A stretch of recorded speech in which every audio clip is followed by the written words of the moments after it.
Good morning, everybody. Today we're going to talk about how not to be a dummy, how not to be an idiot, how not to make yourself look like a complete moron. And it's easy for government officials to look like idiots because they're not acting, they actually are idiots. For instance, in California, they have Gavin Newsom. This guy's a real piece of work. Like all governors and all these people in government, they really don't know what they're talking about. They don't know what they're doing. These people are just good at talking. They're good bullshitters at the most.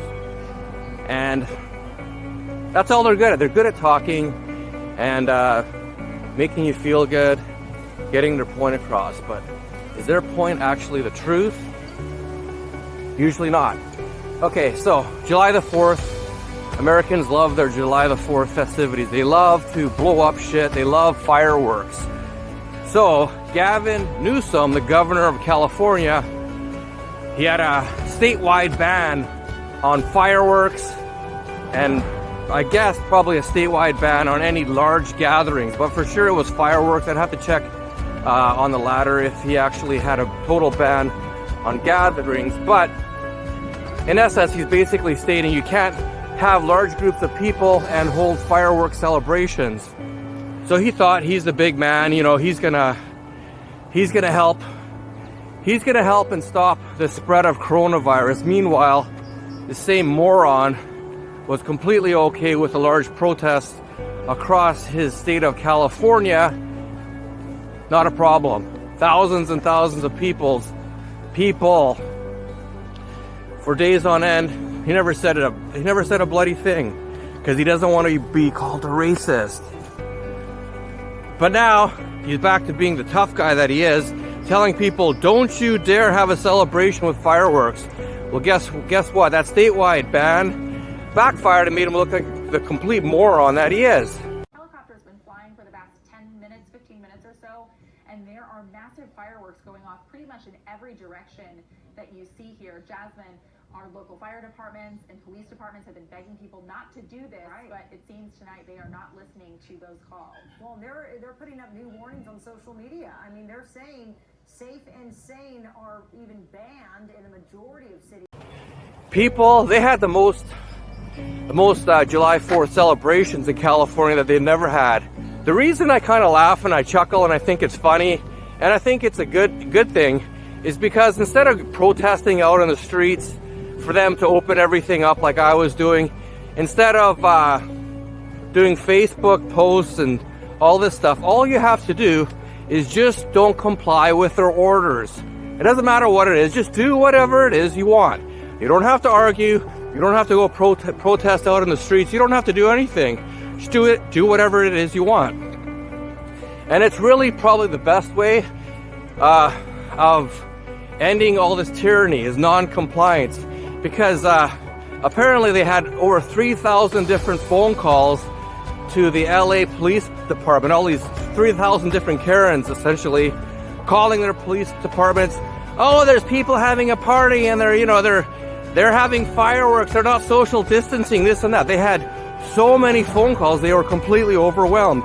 And that's exactly what we need. We need to overwhelm their bullshit system. And then what are they going to do? They cannot arrest everybody. They can't put everybody in jail. So non-compliance, in my opinion, is probably the best thing you can do. I'm just gonna go this way, I don't know. So after going to about 4 or 5 different protests, I kind of realized, you know, this really doesn't do anything. Sure, you yell and you kind of feel better. You meet like-minded people, but at the end of the day, the best thing to do to change anything is non-compliance en masse. Thousands and thousands of people don't comply. There's simply nothing that the powers that try to control us can do. They can't do anything. Like, just think about it. If everyone stopped paying taxes, the government would crumble. And I'm not saying that's a good thing or a bad thing. Probably more of a good thing than a bad thing. But at the end of the day, we actually have the power. The people have the power simply in the way they vote or not vote. Simply in the way they do things. If they don't want to do something, just don't do it. Obviously, it takes a lot of work to get thousands and thousands of people on board. And in this situation, you really didn't have to do anything. The media kind of did everything for us. Well, in California anyways, because they pissed off so many people with their social distancing, their lockdowns. But then all of a sudden the George Floyd riot protest came, and the media was mum. They didn't say a word. They were quiet. They were on board with it. They said it was a good thing. They said there was no COVID-19 cases as a result of these protests. How do they know that? They don't. They're basically condoning it. So people in the back of their minds are like, you mean to tell me I closed my business down for 4 months? I lost my job. I might lose my house. I'm sitting at home with no money, and protests are okay, but I'm not allowed to have a 4th of July celebration with my friends and family, and I'm not allowed to buy any fireworks. And people just said enough's enough, and they did exactly whatever the hell it is they want. So the media actually did all the work in this case by lying so much. And that's what happens. There's a yin and there's a yang. There's always a good and a bad. When you do something, there's two sides to the equation, right? If it rains, well, we don't like the rain because it gets us wet, but we need rain in order to survive on this planet. So there's two sides to every single coin. So I think non-compliance is the best solution in this case. You don't have to fight. You don't have to argue. Just don't do anything. Don't do whatever it is they tell you to do. Just do whatever it is you want to do, and case closed. It's done. I think for the most part, people are kind of sick of being governed. They don't mind certain rules and regulations, but when you're telling them to stay in their house for 3 or 4 months, meanwhile other people are allowed to protest side by side, no problem. Oh, but they're wearing masks, so they're stopping the virus. Go fuck yourself. Go fuck yourself. It's all bullshit. Not only is the COVID-19 an overblown flu, but the regulations and requirements they're asking us to do are insane. And people are starting to see through that, thank God. Hopefully that energy spills up into Canada, because I still see a lot of people complying. I still see a lot of people walking around in fear, wearing masks everywhere I go. Hopefully that changes, because non-compliance is the only way to fix this issue. We don't need a civil war. We just need to non-comply, and pretty much everybody can do what they want. It's very easy. It doesn't take much. All it takes is for you to do whatever the hell it is you want. It doesn't get any easier than that. You don't even have to leave your couch if you don't want to. There's probably some people who are saying, why did you even do this video? Who cares about a bunch of fireworks? Who cares about July 4th celebration? It's one day. What's the big deal? Well, the thing is, you kind of people, nothing's a big deal. You're just following in line with everything. Like, oh yeah, it's not going to last that long. 4 months later, we're still doing the same crap. 3 months later now, well, about a month ago, a month and a half, people started wearing masks everywhere. How does that make sense to start wearing masks 3 months after the outbreak? It doesn't, but people still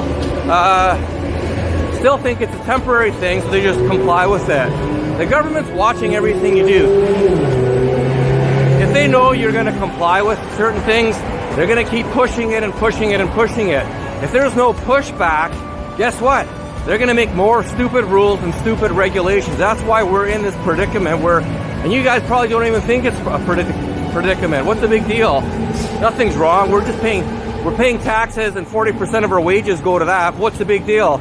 Everything we do, we have tax on. Everything we do, we have rules and regulations. Nothing wrong with that. We need a safe community. Yeah, we need a safe community. Meanwhile, you're essentially living in an open air prison, but that's okay. Yes, I know we're free in Canada more free compared to a lot of other places, but still, you can't discount the fact that we've lost a lot of freedoms right now, and a lot of people still think this is a real deal, but it's not real. Non-compliance is the best solution. They can't stop thousands, or hundreds of thousands, or millions of people if they don't want to follow unjust laws or unjust orders. If you're allowed to protest with thousands of other people with no social distancing, but you can't have a July 4th party with friends and family, something is clearly wrong. This pandemic is not what you think it is. This whole pandemic is designed to strip you of your freedoms, to implement overreaching laws and orders. You might not see it yet, maybe you do, but eventually you will see for yourself that all of this has a much different agenda than you thought. It's not about a virus, it's about controlling you now and into the future. This is just the beginning. Your life will never return to normal.